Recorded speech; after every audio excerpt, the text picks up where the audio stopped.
So now that you've hopefully gone back to your program and you've learned how to add in samples directly, maybe you've gotten some cool pieces of ear candy, we're going to go about learning about how to add some new instruments, throw in maybe some more ear candy, and just overall make this a full-on dance music track. So first off, we're going to go over a quick overview of what the dance music track is supposed to look like. And then we'll go about structuring it. So I'm going to pull up one of my tracks really quick just to give you a visual sense of what the waveforms look like. We're not going to actually go making something quite this caliber because, at least in terms of kind of the processing and the sound design, this is stuff that definitely takes a while to learn. But I'm just going to drag the audio file, actually make sure it's something that's not copyrighted so we don't get pulled for that. So we pull that out, and now we have our waveform of a full track. So if you notice here, and actually I'm going to mute all, clear this out of the way really quick. We'll just Command exit. I'm going to turn this down. If you notice for a dance music track, first off, in order to get a sense of what elements come in where or what elements your track needs, I would encourage you grab a piece of paper, go your favorite tracks, and just make notes about what you hear in every 8 bars. I'll link to a video for this one, at least off to the side of this video, for a great little YouTube course or series I found on how exactly to dissect tracks to learn how to implement the structures of those tracks into your own elements. For now, maybe do a quick overview of that in this program, and then I'll link to that and encourage you guys to watch that as well. For now, though, for any dance music track, here's how the structure is broken down. For the first either half a minute or a minute, you have what's called the DJ intro. The DJ intro, if you see songs that are unnoticeably long, like 5 or 6 minutes, all this allows them to do is that, as this is dance music tracks and you tend to see DJs play these tracks, this section allows the DJ to mix one track into the other. So again, I don't think you're coming here expecting a DJ lesson necessarily, but these two are very intricately tied. So what a DJ does is they'll be hearing the kick drum in the background of one track.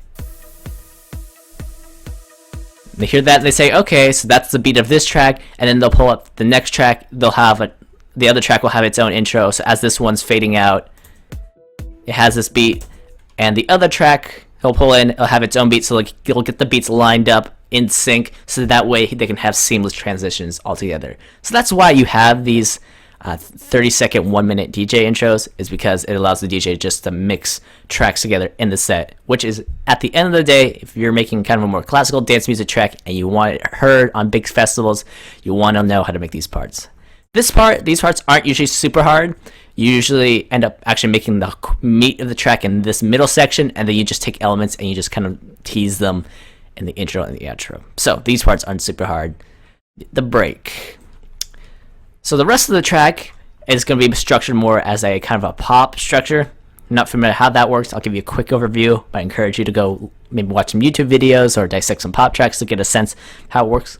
But basically, you'll have like an 8, 16, 32 bar break, or the part where the vocalist is singing, and then you'll have the breakdown for 18, 16 bars, and then it'll fade out to a second break, or a verse as some people will call them. It goes into maybe another build-up or pre-chorus here. It goes into the second drop, and then it goes to the outro. So sometimes there might be 3 drops, 2 drops, maybe a slightly different section altogether, but basically they all kind of have the same core common technique, or not technique I should say, but structure. So we have that. Right now we have kind of our breakdown part with our kick, bass. Maybe I think we might throw in maybe a percussion part right here. Something kind of like that. Maybe some vocals if we're interesting. And then the break, as you'll notice, it tends to be a lot more laid back, maybe not quite as energetic. Maybe the vocals will come out a lot more here. Depends on the track. But we'll go about, at least in this part, making a section like this. So now you have kind of an overview of the track. We're going to Command Z, bring our elements back, I would not suggest you doing that. Just did this for, or deleting all these elements blatantly. Just did that for presentation. So we'll make sure to hit save. Now we'll go about making, I think we'll make a slightly different break part. We'll make this our breakdown. And yeah, I know it doesn't sound good as the regular thing. But again, I'm just showing you, okay, these are the steps you take to make a full track. Once you know kind of the overview, okay, this is how a track is structured, then you just kind of iterate these steps over and over again, getting better at sound design and everything until you just really come and fully master it. So with that little side addressing out of the way, let's go about making a break for our more breakdown-y part here. And yes, I am using very technical terms right now to describe a lot of this stuff. Oh, I'm not sure what that was either.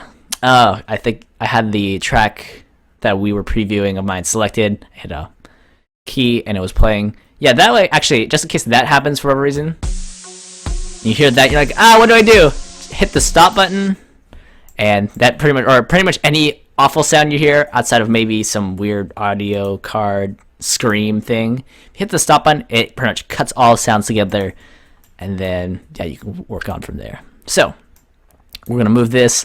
I think we're gonna do maybe 8 bar or 16 bars. We're gonna do a shorter one this time just to get kind of the overview.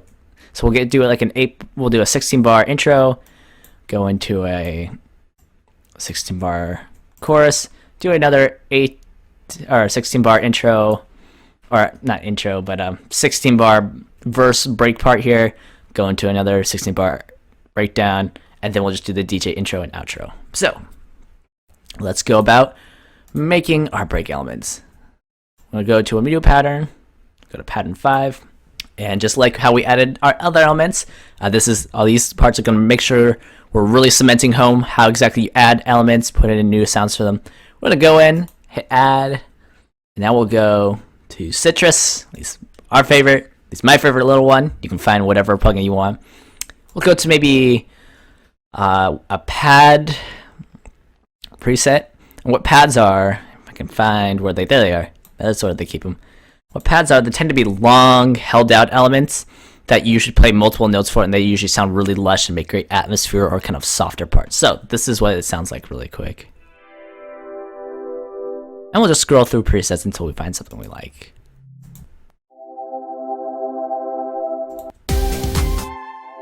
I think that would sound good with those elements right here. So we'll go in, just like any other element, right click, piano roll.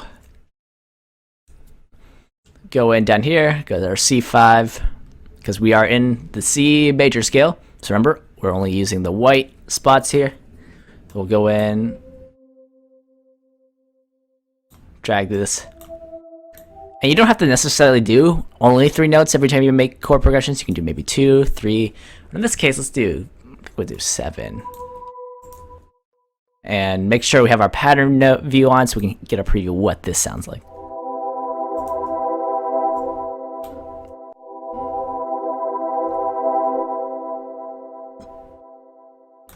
And actually, I'm going to turn on what's called the metronome so I can get a sense of how the chord progression is moving in regards to the beat. So we'll turn that on. Okay, and now we'll do maybe just sticking to the white notes again, and we'll do that. So let's see, DF.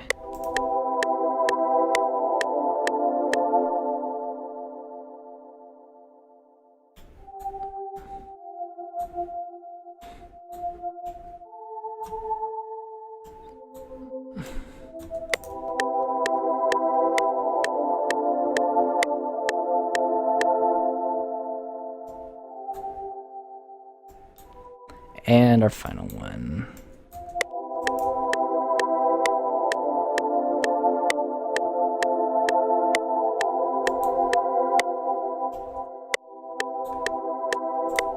Actually, I think we'll take a white one now.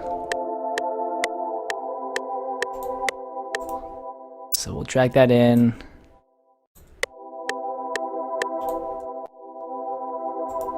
So now we have kind of a breaker element.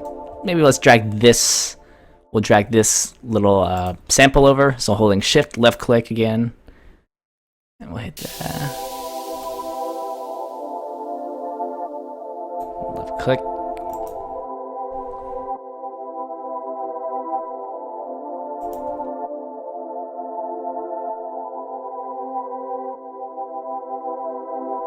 I think we'll do one longer held out note. So first off, we're going to rename this.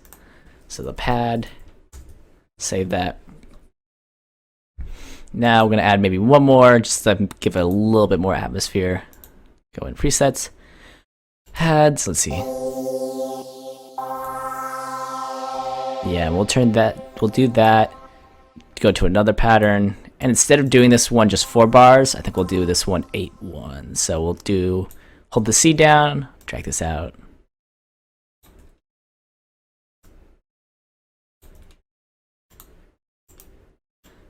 Left click, and now we hit play.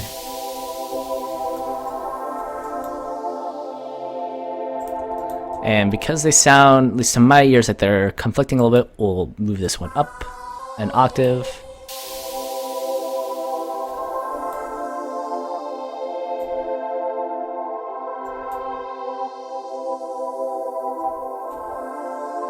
Sounds like there's a little bit of clicking. So we're gonna go in, turn up the release a little bit. Don't worry about a whole lot what I'm doing here. Again, all these knobs are gonna look completely foreign and just out of this world. I'm just making little tweaks here in the context of this track to make it sound all right.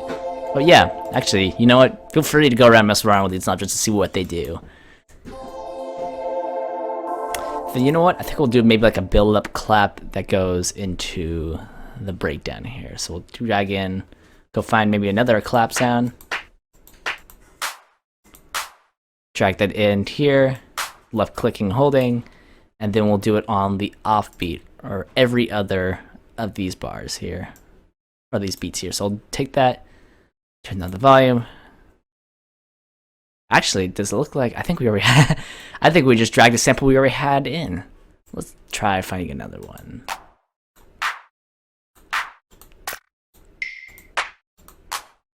Do that one. If we haven't grabbed that already, okay, no, we haven't.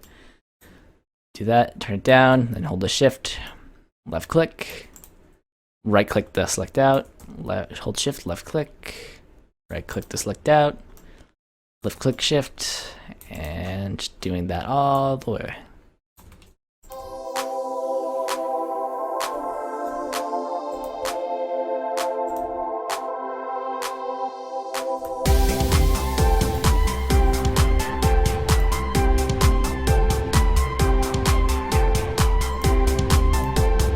And I think we were saying we want some sort of maybe loop section here. So now we have our break.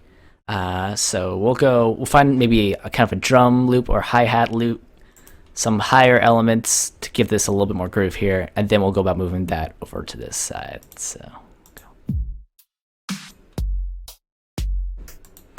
and we want something without drums. So let's see, hi-hats. Maybe we'll just make our own. So we'll go into. Actually, it looks like. I think we already have most of one right there. You know what? This is what we'll do. We'll take our already previous hi-hat loop, and we'll cut this out, put it in a new pattern, and then reintroduce it into a song later. So we'll go in, rename hi-hat loop, hi-hats if you want to call it that, paste, and now we'll introduce it in this section here. And we'll go back to our pattern 6 and make sure to say, hey, this is another atmosphere part. And actually, the reason why you're coloring is if you notice, if I turn this blue and I hit enter, boom, this pattern here that I've dragged in changes to the name in addition to the color. So that's why coloring these things is helpful, because it gives you a visual sense of where your given element is within the playlist. So now we hit play.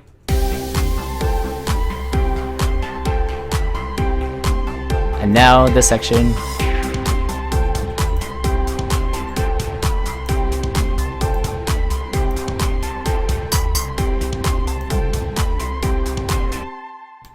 You know what? Maybe just for extra, we'll find, let's see.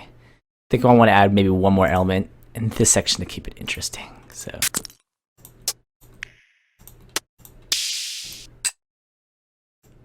we'll do that. We'll drag that in. Not quite the sounds looking for. I think that should work. Put that. Get a new channel. Rename it Ride, or not Ride. It's extra additional hats. And we'll just do a regular 4 pattern. So we'll do that. Turn it down. Left click. Drag, or not left click, but as we have our paintbrush tool selected, we can just left click and then move that here. Right click out, and now we'll hit play.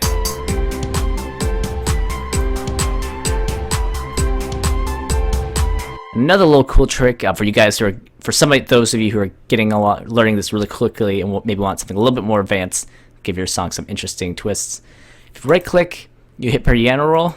What this will do is it'll convert this MIDI information you have here to a MIDI loop, and I'll put it in here and because percussion, it's all hitting one note, it's just going to put it into a single note on the C keyboard. But what you can do, what this allows you to do, is if you select all these and you zoom in a little bit, you hold the Alt key, you can slightly slide them off so it's a little bit off grid, so it gives your song a little bit extra swing, or it gives it a little bit of a different feel altogether. So we do that. Well, let's do some panning. So we'll pan this one out left. Pan the hat back.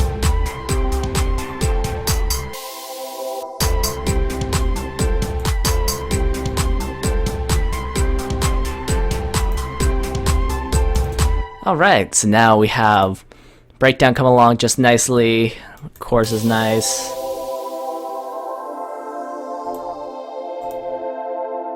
I think we maybe need one more sound effect here. Maybe a sweep into that. Ooh, that sounds good. There we go. Boom. We left click again. We're just dragging in, left click, slide it here.